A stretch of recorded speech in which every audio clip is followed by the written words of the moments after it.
and that's what we're doing. Steve, let me give you some other numbers that are really important right now. 5 states have declared a state of emergency. 1.7 million people in the Carolinas and Virginia is told to evacuate. 10 million people in the path of Florence.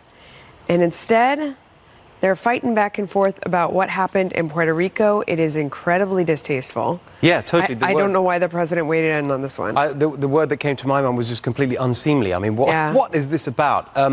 I think that it's one of those moments when you really respect the elected officials below the federal level, because they're the ones often that deal with the things that affect people's lives, governors and mayors and so on. They're doing the really hard work on the ground. Of course, the federal government will be there to help. I'm sure President Trump's completely right and quite rightly putting the resources of the federal government there. But this political argument is really, as I say, unseemly. I mean, it's just, what are we doing? Yeah, I don't know. It cheapens us as a country. And because we could do more for people around the world and at home than anybody else on the planet. We do. We are so heart-filled when it comes to the rescues and all of this. To have that be the conversation right now. But I think it says something about what's going on. I mean, it's a phrase that others have used, the politicization of everything these days. Yeah. And let's be honest, this began during what happened in Puerto Rico, because I remember very clearly at that time, I felt the same emotion about what was being done in terms of attacking President Trump. You saw the mayor of San Juan, for example. I mean, she was practically a co-host on MSNBC during that time. She was printing T-shirts. Going on and on and on about, and before it was even clear exactly what had happened. And so the politicization has been going on for a long time. Katie, I understand the president's frustration in the sense that he has worked very hard to help Puerto Rico. And when you look at the crumbling infrastructure that they had before, and also the fact that they're an island, so you can't just drive there to help, that really the effort to help them has been Herculean. But to take up on the issue of how many people are dead is so disgusting.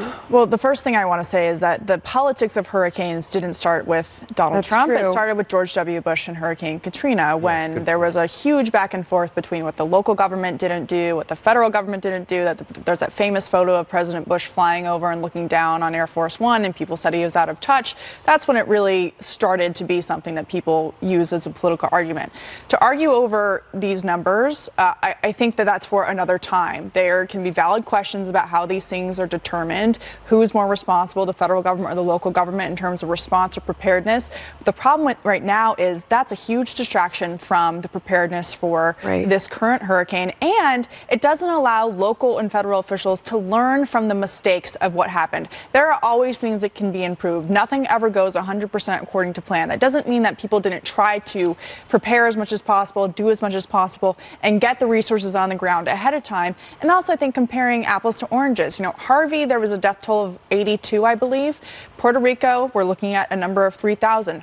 What is the reason for that? There are obviously different conditions on the ground for that, and you can learn from each one depending on what we have to face going forward, because there will be another hurricane in Puerto Rico, and the local government has an opportunity here to take some responsibility and build their economy so that they can sustain something like this in the future. Leslie, why can't we put our politics to the side right now in the face of this storm? We should, but the president didn't, and the president hasn't. And you can never, left or right, no matter what office you're in, try and turn a disaster into political victory. I understand his numbers are down. I understand that we're months away from the midterm elections. But one of the things people are looking at, which they don't want to see, I think, in the president, are the self-accolades. One of the things I did like when we just saw the press conference is he used the words they more than I.